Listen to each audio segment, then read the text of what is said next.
নমস্কাৰ সকলোকে স্বাগতম জনাইছো অনুগ্ৰহ কৰি চেনেলটো সাবস্ক্ৰাইব কৰিবলৈ নাপাহৰিব গতিকে এই ভিডিঅ'টো সম্পূৰ্ণৰূপে চাওক আপুনি জানিব পাৰিব কেতিয়া দিব আপোনালোকৰ এপইণ্টমেণ্টবিলাক আমাৰ যিসকল চাকৰি প্ৰত্যাশী তেওঁলোকৰ বাবে এটি অতি ভাল খবৰ আহিছে বৰ্তমান হিমন্ত বিশ্ব শৰ্মাই প্ৰকাশ কৰিছে যে এপইণ্টমেণ্ট লেটাৰ কেতিয়া ডিষ্ট্ৰিবিউশ্যন কৰা হ'ব প্ৰথমতে মই আপোনালোকক এটা টুইটাৰ স্ক্ৰীনশ্বট দেখুৱাবলৈ বিচাৰিছোঁ যিটো হিমন্ত বিশ্ব শৰ্মাই ইতিমধ্যে প্ৰকাশ কৰিছে এইটো এটা গুৰুত্বপূৰ্ণ টুইট আপোনালোকে ভালদৰে চাওক কি কৈছে হিমন্ত বিশ্ব শৰ্মাই এপইণ্টমেণ্টৰ কথা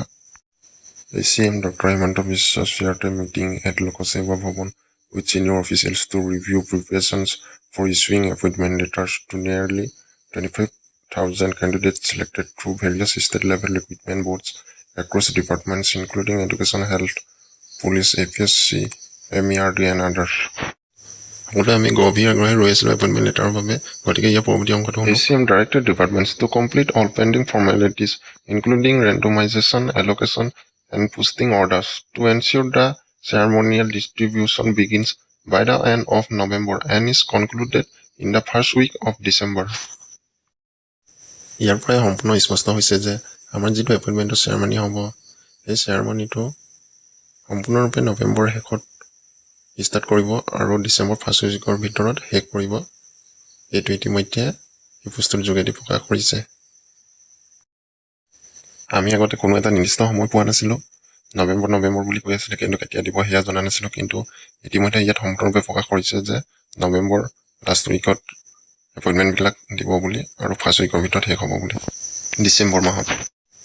এই টুইটটোৰ পৰা সম্পূৰ্ণৰূপে স্পষ্ট হৈছে যে নৱেম্বৰ লাষ্টত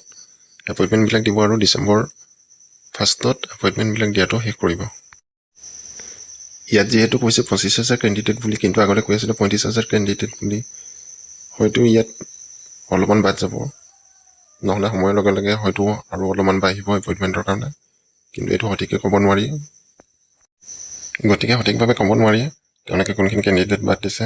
হয়তো যেতিয়া এপইণ্টমেণ্ট দিব তেতিয়াহে গম পাব সকলোৱে কোনখিনিক এপইণ্টমেণ্ট দিয়া হ'ল আৰু কোনখিনিক বাদ দিয়া হ'ল ইয়াত কোনো ফিক্স বুলি জনোৱা নাই নিয়াৰলি 25,000 বুলি কৈছে এতিয়া কোনখিনি দিব সেইটো সঠিকভাৱে ক'ব নোৱাৰি কিন্তু এডুকেশ্যন হেল্থ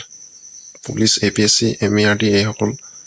নিশ্চয় দিব কিন্তু কোনখিনি বাদ পৰিছে এয়া নিশ্চয় পাছত গম পোৱা হ'ব